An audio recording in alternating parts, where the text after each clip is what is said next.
101 review. Book 101 is all about the books that I read for the last 40 years. And today I have my special guest. He is a certified customer experience professional, no other than Mr. Ryan Rael. Daniel, thank you so much for having me. I've been so excited to do this with you. Welcome to Book 101, Mr. Ryan. Can you please introduce more about yourself? Yeah, my name's Ryan. I live in Los Angeles, California. Originally born and raised in Albuquerque, New Mexico, but came here about 7, 8 years ago. And the work I do is I run a consulting firm, helping businesses with their customer experience strategy. Now, what is customer experience? Is the question I always get. Like sometimes it gets confused with customer service. Customer experience is actually, in my view, the holistic view of what a customer's journey is with your brand or your product, from marketing to sales to support and everything in between. So love helping businesses find ways to scale by focusing on the customer. Yes. Mr. Ryan helped me to have a revenue to all my podcasts. And thank you so much for sharing your knowledge and wisdom to the world. And today, let's talk about from chaos to clarity how small businesses can build customer experience that scale. What does a moving from chaos to clarity mean for a small business aiming to enhance their customer experience? Yeah, I think businesses are generally, especially when you're really trying to grow, trying to get out of the chaos that is day to day, just getting through every single day. As you're getting more busy, there's more emails from customers and more orders that you're trying to fulfill, and just more. And if you don't actually take the time to kind of figure out how you can get organized and figure out what is actually the most important thing in any given moment, you're going to get stuck and things are going to fall through the cracks. And so my goal is to figure out, are there things that we could do to design the experience so that you're not in that chaos mindset and you're creating systems and you're being organized and you're delivering experiences for the customers that are consistent and don't feel chaotic. When I think about, when we're talking about like the things that have impacted me the most, there's this philosophy called upstream thinking, and I know we'll get into it when we start talking about a book. But one of the things that really hit me from a philosophical standpoint was thinking, what are the things that we could do to continue going upstream and getting down to the root cause as to why things are broken or why things feel chaotic, so that way we can fix it there, as opposed to being reactive and like they say, running like chickens with their heads cut off, kind of a thing. Running headless like a Yes. chicken. Exactly. So, can you share a story of a small business that transformed its customer experience from chaotic to clear and scalable? Yeah, I'll speak to it. I think in preparing to talk with you, I really took the time to kind of visit back the book that I think we're going to talk about, which is this book called Upstream by Dan Heath. And in there, there's this parable that and it goes by saying that there are two people. They're walking down a riverbank and they see a child coming down in the river. So one jumps in and he saves the kid. And then another one, they see another kid coming down the river. And so he jumps in to save him again. And then again and again, they keep seeing more kids coming down the river. So he calls in his friend and he says, "Hey, come in, come help me. We have to save these kids. And they're spending hour after hour taking these kids out of the river, saving them from the river. And when they're most exhausted and there's more and more kids coming, one decides to get out. He climbs out and he starts walking away, and the other one says, "Where are you going? I need help saving all these kids." And he goes, "I'm going upstream and I'm going to find out how these kids are getting in the river." Right. So I think when I think about, clients that I've helped, there's so many of them that are focusing on reacting, right? They're focusing on Yes. fixing the problem of the kid in the river versus finding out how are the kids getting in the river in the first place. And so, an example of an actual business that I was working with that's kind of in this same concept and in this same idea, is, I had this business where they had people who were constantly reaching out for something simple. They were just wanting to say, hey, where's my order? What's the status for my order? And they're getting more and more customers, which is exciting, but that means that there's more and more emails coming in. What used to be 40 emails a day became 100 emails a day, became 250 emails a day. And their thought process is, okay, how are we going to make this faster? Should we automate the responses so that way people can find out where their status is? Or should we find out, hire more people so that way we could service all of these tickets?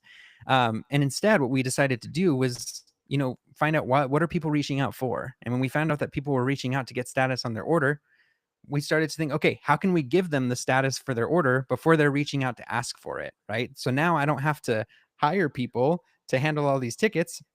I'm being proactive, giving them the status for their order, and now they're never reaching out in the first place. So that's the idea that I'm trying to emphasize with most of my clients, which are these businesses, which is, let's stop trying to save that kid in the river. Let's go upstream and figure out how we can prevent them from getting in the river in the first place. Great analogy, Mr. Ryan. Beautifully, beautifully articulated. Thank you. Thank you for sharing to the world. How can small business owners identify gaps in their current customer experience processes? Yeah, it's a great question. I think one of the most important things you could do is first understanding all of the various steps that a customer has to go through to experience your brand, right? So that's like putting yourself in your customer's shoes. That if I want to buy a t-shirt, let's say I'm a t-shirt company, what are the steps that every customer has to do in order to acquire that t-shirt? First, they have to find out about you. Maybe that's on social media or otherwise. They click on the link to go to your website. Then on your website, what do? They're trying to browse to find out, is there a t-shirt that I like? Is there something that's in my size? Do I then add it to the cart? And then when I add it to the cart, how simple is it for me to actually pay for that and enter my shipping information? And when I do that and I actually pay for the product, do I get any sort of updates about my product? Do I get a confirmation email? Do I get a email to tell me that my order has shipped? Do I get tracking information? Whenever I get it, what does it look like when I receive it? The product, what is it packaged like? What happens when I open it? What am I seeing within the packaging? If I have a problem with my order, what are the various things that I have to do to report that there was an issue? And how do I get things exchanged or returned? Or who do I communicate with? Is there something that's very clear to me on who to reach out to if there is an issue with my order? And then when I get my return and I'm happy with it, is there anyone reaching out to me to kind of find out how I felt about the entire experience? And so that first thing that I talked about is actually mapping out all of those individual touch points that a customer has with your brand, starting with, do I even know what all of them are? Once I do know all of those individual touch points, are they the ideal experience that I want to have, right? Is the process for requesting a return, like I mentioned, for example, is it ideal, or is it the customer having to drum through 5 hoops? They're calling to report an issue, then they get a form and they have to fill out a 15-page questionnaire, and they have to send pictures of the product, and they have to mail it back on their own dime. Isn't that a good experience, or is that a bad experience?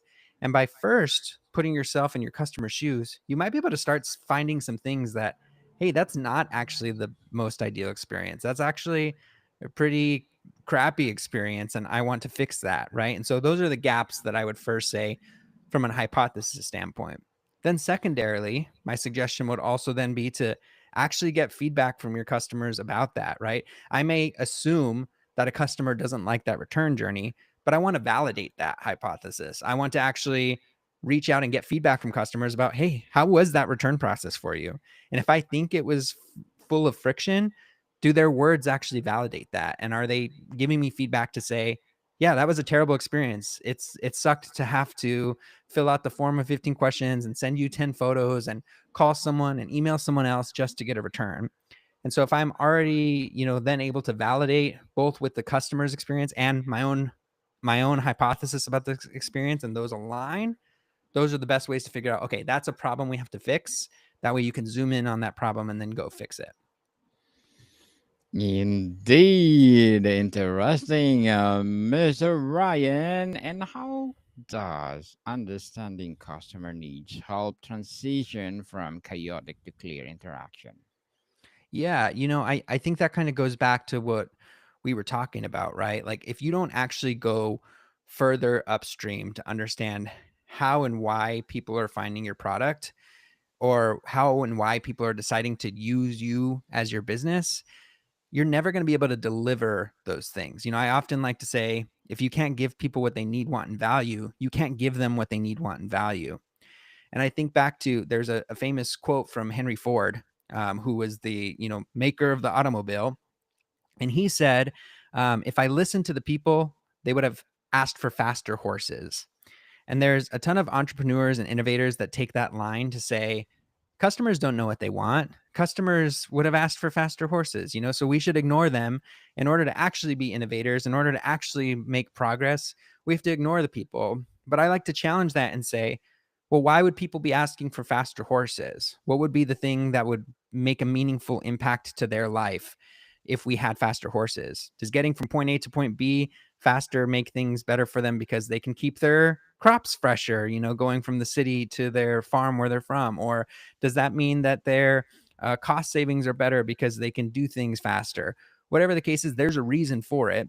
And then when we actually know that, we can solve those problems and we can solve what these people actually need, want, and value to then, make things ultimately better. So I think when I'm putting myself in the shoes of a business owner, there's constantly questions about what's the next product that I should put out that's going to be better, or what's the change that we should make in our business that's going to lead to more revenue. And there's a lot of questions about what should we do? How should we go about that? And the way I like to say, that's something that is unclear for most business owners. And the way we can achieve clarity from all of the different options is ask the customers, ask the people who are already giving you their money, ask the people who already care about your service or your product. Find out from them, not necessarily, hey customer, what is the product that you think we should release, but what are the things that if we could provide would make a meaningful impact on your life? And if they start to say, the various things that would be impactful for them, can you reverse engineer that to then be able to make a new product, make a new process, make a change to your people, to then give you clarity on how to move your business forward? So it's inviting customers to the table for me. Mr. Ryan, as a certified customer experience professional, what are your short term and long term goals?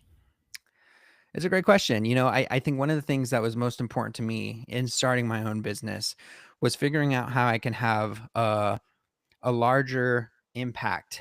When I was working inside businesses as an employee, I loved working with my teams and I loved making impact for the customers for those specific organizations. But it always felt limited. I'm only impacting the one company that I'm working for. And by consulting, one of the things that I wanted to do is I wanted to touch all these different brands because I feel like this as a core philosophy could make such a big impact for so many other businesses out there. And so, in doing this, my goal is to continue to touch as many different brands, as many industries as possible, and help change their core philosophy to think about, how can they put the customer first? And I know that's like a common buzzword, like the customer comes first, but actually live it. Make sure that every decision that they're making for their business has the customer in mind. Like, is this actually advantageous for the customer? Is this going to lead to more customers utilizing our service and more customers coming back to us?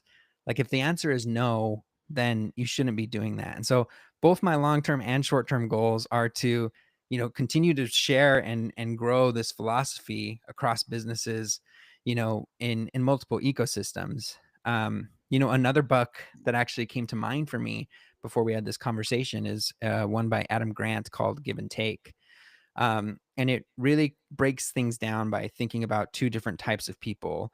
And the one that's, I think, most important is a giver mentality, like people who, put the needs of others above themselves, and are constantly kind of giving. And so the more help I help out, the more successful that I become. The way I want to continue to measure success is what I've done for the people around me. And I think that's been a core philosophy of that book. Good luck to your goals, Mr. Ryan, and looking forward for more success. Thank you. And what is your advice? Oh, Yes, what is your advice for those people out there want to be a certified customer experience professional? Yeah, I would say if you're interested in entering this field, there are a bunch of really great resources out there. The certified customer experience professional, that exact certification comes from an association called the Customer Experience Professionals Association. And so I would definitely look them up and just look at all the great resources that they have in terms of videos, content. They actually have some really great educational materials. But the most important thing is I'd say work in customer facing roles, work in customer facing departments, and really try to advocate for that experience, right? If you're in a customer facing role and you think that there's an impact you can make that would just even slightly make that customer's experience better, I guarantee it's going to have impact on the business in a positive way. And the more you can kind of echo those sentiments across your business, it's only going to have more value. So I'd say go work in these types of roles, learn as much as you can. But at the very core, if we take it away from business, I think generally this whole core philosophy is thinking about the impact that you have on the world, and having a more empathetic mindset towards my actions have consequences, and anything I do is going to impact somebody or something positively or negatively. And so, how often can I make a decision that's actually positive versus negative? So, yeah, I'd say, think inward, keep thinking upstream to think about what is the actual impact that all my decisions make. And I think it's going to be really fruitful for you. Fruitful indeed. And Mr. Ryan, can you summarize your recommended books to our listeners or viewers? Yeah, absolutely. So the first one, upstream, that I mentioned, that one is, the key ideas from that book is like, how can you move away from reactive firefighting and to more problem solving? And what are some early signals that you can find that something's going wrong? There, one of the really good stories in there is about the Chicago public school system, and their goal was to like raise graduation rates. And instead of focusing on the seniors, they started moving upstream and being like, can we identify at-risk freshmen early and prove that like by working more on them, it's actually going to lead to more fruitful results later. So yeah, the biggest key ideas from that one is just like, let's stop being reactive, let's be proactive to find solutions to problems and look for early signals that there might be something wrong. And then give and take by Adam Grant. I think the key ideas of that one is that, givers versus takers generally build more trust. You have a larger network and that compounds over time. And that generosity is ultimately positive because it's not ultimately for being ethically good, but it actually is good for business because people think about you, people remember you, and they remember the impact that you had on your life. So yeah, I think those are the two key ideas for those two books that I mentioned. Thank you for that recommended books, Mr. Ryan. And what strategies can help a small business align their customer experience with their brand as explored in our standout brand topic? Yeah, I'm going to keep coming back to this, but I think the most core strategy that you could do is, ensure that you have a listening path, to your customers, right? Um, I keep saying that if you don't know what they need, want, and value, you can't give them what they need, want, and value. But you also can't understand what they need, want, and value unless you have a way to obtain that from them. And a lot of people take that to mean that they have to have some sort of survey or something like that in place to get customer insights. But all the time you have ways for people to be getting feedback from their customers. I think of like, when you take your car in for an oil change, for example, there's a front desk person that takes payment that's talking with them. There's the people who are collecting them and understanding what's wrong with their car that you're getting some insights from. All these are places that you're actually getting insights from them on. So are you documenting them? Are you capturing them?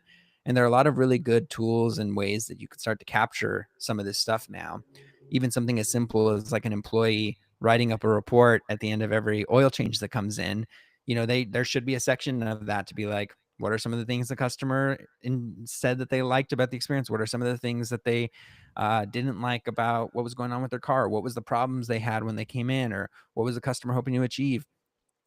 all these different listening paths are going to allow you to be able to then utilize insights to validate what your hypothesis is about the customer experience. Very well said. Mr. Ryan, again, beautifully articulated. And what advice would you give to a small business owner overwhelmed by chaos of scaling customer interactions? Yeah, I'd say first breathe, right? I think it's Relax. yeah, relax in those instances, and I think it's okay to to acknowledge that you don't know what you don't know, and to leverage support from outside resources. Ideally, that's me in my business that can come in and help you with that.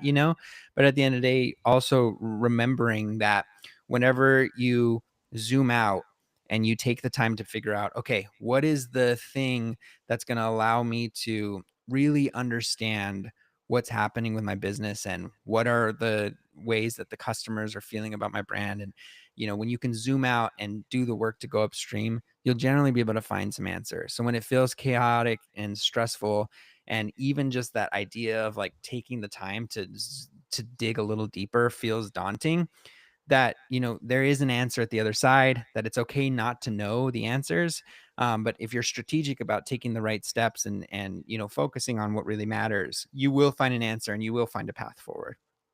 For sure, you will find the answer, people. Just keep looking. Yeah. And before we wrap up our discussion for today, Mr. Ryan, I'm inviting you to please to listen to my other podcast, people. My other podcast, because my abstract essay is already in fifth season, abstract poetry in second season, and my book 101 review in fifth season too.